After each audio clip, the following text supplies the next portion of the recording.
Goblin launch detected.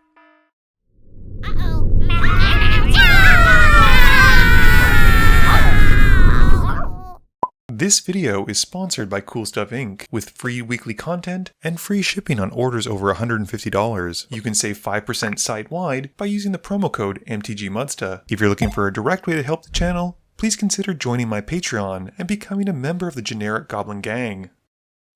Hey gang, and welcome back. Today's game features the return of Bryce, Eric, and Kuzno, with Kuzno playing his Preston deck. He keeps 3 Plains, Constricting Sliver, Wall of Omens, Fiend Hunter, and Swiftfoot Boots. Bryce is rocking Arahbo, keeping Relic Crush, Plains, Bountiful Promenade, Mirrored Landscape, Temple of the False God, Rogue's Passage, and a Forest. Eric has built the recently released Tom Bombadil, and he plans to tell a tale. He keeps Rogan Triome, Reflecting Pool, Plains, Forest, Starfield Mystic, The Bath Song, and Flicker of Fate. I'm still testing my Magus Lucea Kane Landfall deck, keeping Mystic Sanctuary, Mina and Den, Mountain, Steam Vents, Nylea's Intervention, Selendi Vision, and a Forest. Kuzno wins the die roll and starts us off. He draws and plays a Plains. Bryce plays a tap Mirrored Landscape. Eric plays a tapped Rogan Triome. I don't want to break from the mold, so I play a tap Steam Vents and pass. Kuzno draws and plays a Plains and casts Wall of Omens, drawing another card as it enters, and passes. Bryce plays a Bountiful Promenade, passing. Eric's got a Reflecting Pool for turn and casts a Starfield Mystic. I draw and play an Island and pass. Kuzno draws and plays a Plains and then casts a Priest of Ancient Lore, drawing a card and gaining a life.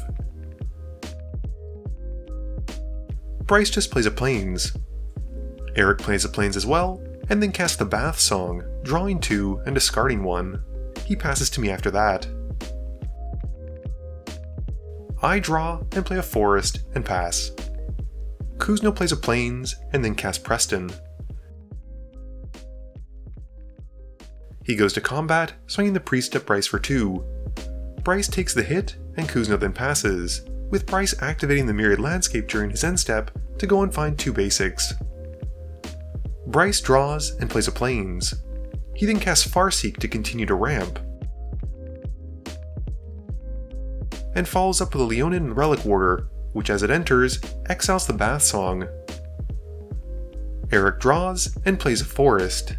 He then casts Tom Bombadil's wife, Goldberry, and passes.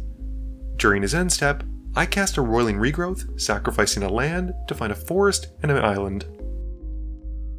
I draw and have enough mana to cast Magus Lucea Kane, and play a Mountain as well. I then pass, remembering later on to put the +1/+1 counter onto her from the combat step. Kuzno plays a Plains, and then casts Elspeth Resplendent, and down takes her to put a Militia Bugler into play, and he gets a copy from Preston. He resolves the triggers one after another, finding a Karmic Guide and a Soul Warden. He then goes to combat and swings the Priest at Bryce and Preston at me, and we both take the hits. After that, Kuzno moves to discard and passes. Bryce draws and plays a Temple of the False God. He then plays King of the Pride and a Regal Caracal, making 2 cat tokens to go with it. Going to combat, Bryce gives the Relic Warder the Arahbo trigger, and then swings it at Kuzno for 8. Kuzno chumps with his Illusion copy, and with nothing else, Bryce passes. During Bryce's end step, Eric casts Flicker of Fate on the Relic Warden. It comes back immediately, but Eric still gets 1 more Bath Song trigger before it gets exiled again, and we move to his turn. Eric draws and plays a Forest. He casts Historian's Boon and gets a Soldier token. Eric then follows up with Destiny Spinner and passes. I draw and play a Command Tower. I pay enough for Open the Way, using the Lucea Kane trigger, to copy it, and I get to put 8 lands into play between the 2 copies. Going to combat, I put another +1/+1 counter onto my commander from her ability, and pass. Kuzno draws and plays a Ganjo. He then casts a Soul Warden, and then upticks Elspeth, putting a first strike counter onto Preston. He follows up with a Benelish Marshal, and passes to Bryce. Bryce draws and plays a Forest. He then casts Arahbo and goes to combat. He gives the buff to the Relic Warden again, and then swings it at Kuzno, paying for Arahbo's other triggers, and makes the Relic Warder a 16 power Trampler. Kuzno blocks some of the damage with his shielded Militia Bugler, but still takes the rest, and Bryce gains 16 life from lifelink, and he passes after that. Eric just draws, plays a Mountain, and passes. I've got a Temple of Epiphany, scrying one, and keeping it on top. I then cast a Zoanthrope, putting 10 into the X, and getting a copy with it thanks to Lucea Kane, and I kill the Regal Krokyle and the Soul Warden. I also get to draw 2 cards from Ravenous, and I follow up by casting one of the cards I drew, Kiora Behemoth Beckoner, and then down-ticker to untap a land. Going to combat, I put a +1/+1 counter onto Lucea Kane, and then go to pass the turn. During my end step, Kuzno casts Swords to Plowshares and targets Magus Lucea Kane, and in response, I cast a Selendi Vision.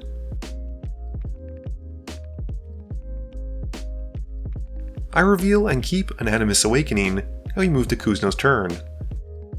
Kuzno draws and plays a Plains. He then plays Elish Norn, Mother of Machines, and follows her up by down-taking Elspeth, hitting a Charming Prince.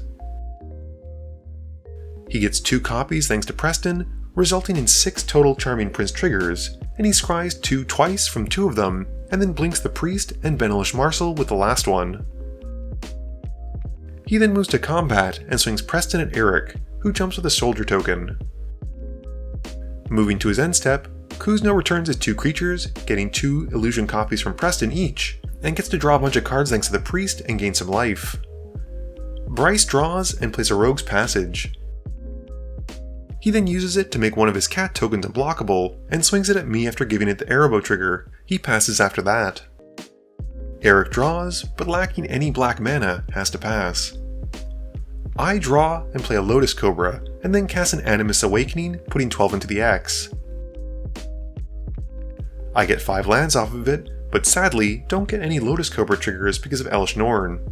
I then crack 2 of my fetches for some lands, and play a Mystic Sanctuary, but once again, it doesn't trigger because of Elish Norn. Going to combat, I smack Kuzno for 20 with my Zoanthropes because of his Elish Norn, and he takes it. In my post-combat main phase, I then downtick Kiora to untap a Zoanthrope and pass. Kuzno draws and plays a Plains. He then casts Soul Ring, and then plays Karmic Guide, and he brings back an Inspiring Overseer and Constricting Sliver, making 2 token copies of it thanks to Preston and Elish Norn, and getting a ton of triggers, drawing 6 cards and gaining 6 life from the Overseer, and getting just so many exile triggers from the Constricting Sliver. He hits a bunch of the creatures on the board, and Bryce responds by casting Relic Crush on Eric's Destiny Spinner and Historian's Boon, so they won't get exiled by the Sliver. Going to combat, Kuzno then swings 30 points of damage at Bryce, and his Elish Norn and Preston at Eric, and the Bugler and Marshals at me. Eric responds by casting Brought Back to bring back his Historian's Boon and Destiny Spinner, but still can't block.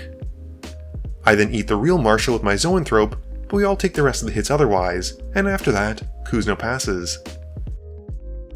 Bryce draws and plays an Opal Palace, and then recasts Arahbo with the Opal Palace to give him 2 +1/+1 counters. He then passes to Eric after that. Eric draws and upticks the Bass Song, and he then plays Hall of Heliod's Generosity, and plays a Fellhor Stone, which sadly still doesn't tap for black. He follows up with a Mesa Enchantress and an Argothian Enchantress, and passes. I've got a Forest return, and play Mina and Den, and use their ability to return 2 lands to my hand to give my 2 Zoanthropes trample. Going to combat, I swing them both at Kuzno, and he responds by casting an Acrobatic Maneuver on his Angelic Overseer. He flickers it and gets 2 more copies with Preston to gain 6 and draw 6 more cards. He then uses the Overseers and Karmic Guide to soak up most of his damage. In my second main phase, I play a Mountain as my second land for turn, and pass. Kuzno draws and plays a Plains. He then casts Cloud Shift on the Charming Prince, making 2 more copies, scrying 2 twice and gaining 6. He then plays a Reverent Hoplite, making 41 soldier tokens after getting a second trigger from Elish Norn, and he passes to Bryce. Bryce draws and plays a Grey Pelt Refuge, gaining 1 life. He then makes Arahbo unblockable with the Rogue's Passage, and swings it at Kuzno, dealing 7 commander damage. With nothing else, he has to pass. Eric draws, and the last chapter of the Bath Song goes out, and he shuffles some cards in and gets 2 blue. He then plays Sigil of the Empty Dawn, drawing 2 from the Enchantresses as their on-cast trigger, and then plays a Zia Torres Proving Ground to finally get a black source, but sadly it's tapped. Eric then passes, and during his end step, I cast Blue Sun Zenith, putting 13 into the X, and drawing 13 cards.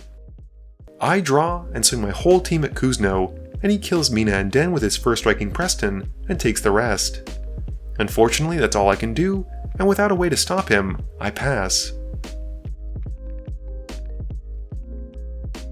During my end step, Kuzno channels Touch the Spirit Realm and targets his Hoplite, which will give him another 41 soldier tokens and more than enough power to take the game as he untaps.